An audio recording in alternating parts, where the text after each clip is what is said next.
warahmatullahi wabarakatuh. Alhamdulillahirabbil alamin. Bersyukur kita kepada Allah Subhanahu wa taala. Berselawat kita kepada Nabi Muhammad sallallahu alaihi wasallam. Kembali lagi bersama kami di Tibel TV dalam rangka kegiatan pusaka program unggulan sebelum berbuka puasa. Pada hari ke-28 bulan suci Ramadan ini, yang akan membacakan Al-Quran adalah guru kita yang bernama Linda Gustineri SPD. Taqabbalallahu minna wa minkum taqabbal ya karim.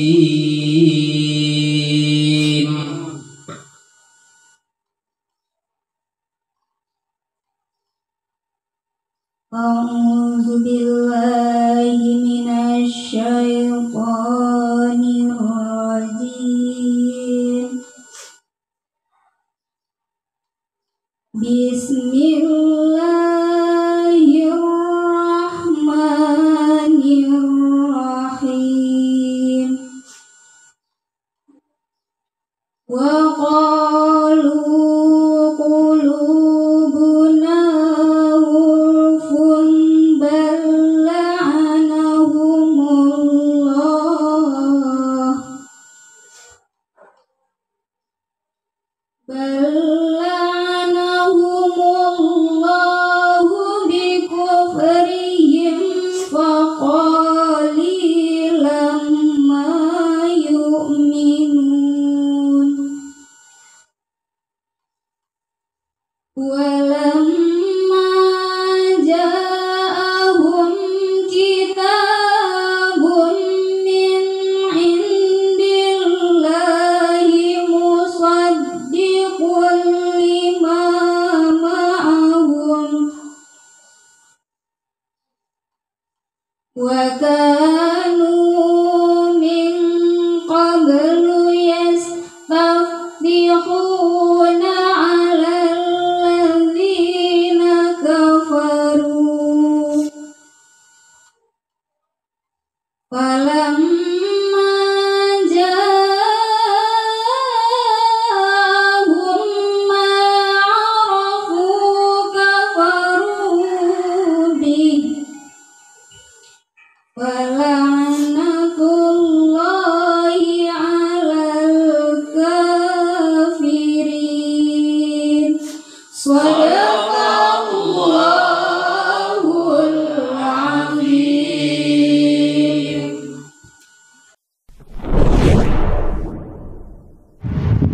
Assalamualaikum warahmatullahi wabarakatuh. Alhamdulillah, alhamdulillahirabbil alamin. Bersyukur kita kepada Allah, bersalawat kita kepada Nabi Muhammad sallallahu alaihi wasallam. Dalam kegiatan pusaka program unggulan sebelum berbuka puasa, pada kali ini akan berbagi mengenai 3 jenis hati manusia. Jenis yang pertama, kalbun salim. Secara bahasa, kalbun salim merupakan gabungan dari 2 kata bahasa Arab. Kalbun artinya hati, dan salim yang mengandung makna yang sangat banyak: sehat, selamat, bersih, lurus, dan suci. Jika kedua kata ini digabungkan, kalbun salim artinya hati yang sehat, selamat, suci, dan ikhlas dalam segala gerak, pikiran, perasaan, perbuatan, dan lain sebagainya. Para ulama menjelaskan bahwa hati seseorang baru bisa disebut kalbun salim apabila terhindar dari bersyirikan, terselamatkan dari akidah yang menyimpang atau pemikiran-pemikiran sesat. Selain itu, kriteria hati yang salim adalah hati yang terbebas dari segala penyakit hati seperti hasad, wujud, ria, dan semacamnya. Pemilik kalbun salim akan selalu terpacu untuk melaksanakan ketaatan, mempunyai integritas spiritual, moral, dan intelektual yang tinggi. Karena di dalam hati itulah ketakwaan bersemayam, sebagaimana keterangan dari baginda Nabi yang diriwayatkan oleh Imam Muslim, yang artinya takwa itu di sini sambil menunjuk ke dada sebanyak 3 kali. Hadis diriwayatkan Muslim 2564. Kalbun salim disebut demikian karena salim itu hati manusia yang selamat dan menyelamatkan. Selamat dari berbagai noda dan menyelamatkan pemiliknya dari jilatan api neraka.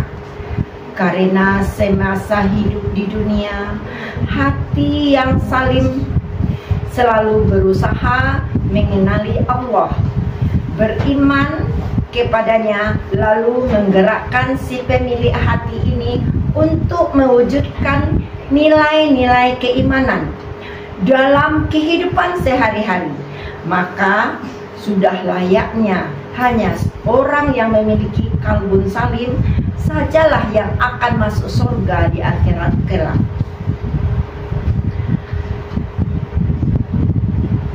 Yaitu pada hari ketika harta dan anak-anak tidak berguna kecuali orang-orang yang menghadap Allah dengan hati yang bersih. Arsi Surah Ar-Ra'd ayat 88 sampai 89. Jenis kedua, kalbu marij. Hati yang sakit adalah hati yang di dalamnya terdapat keimanan, tetapi bercampur aduk dengan kesyirikan. Di dalamnya terdapat kecintaan kepada Allah, tapi juga masih mencintai kemaksiatan. Cinta Al-Quran, tapi juga masih hobi membaca aib saudara. Hati ini masih hidup, tapi sedang terjangkit berbagai virus yang berbahaya. Contohnya, kurang ikhlas dalam beramal, selalu iri, dengki kepada orang lain, merasa hebat, menyimpan dendam, suka pamer, gila kehormatan dan kekuasaan. Kondisi hati seperti ini disebut Allah Ta'ala ketika menyebutkan sifat orang munafik dalam hadis yang artinya dalam hati mereka ada penyakit, lalu Allah menambah penyakitnya. Itu dan mereka mendapat azab yang pedih karena mereka berdusta.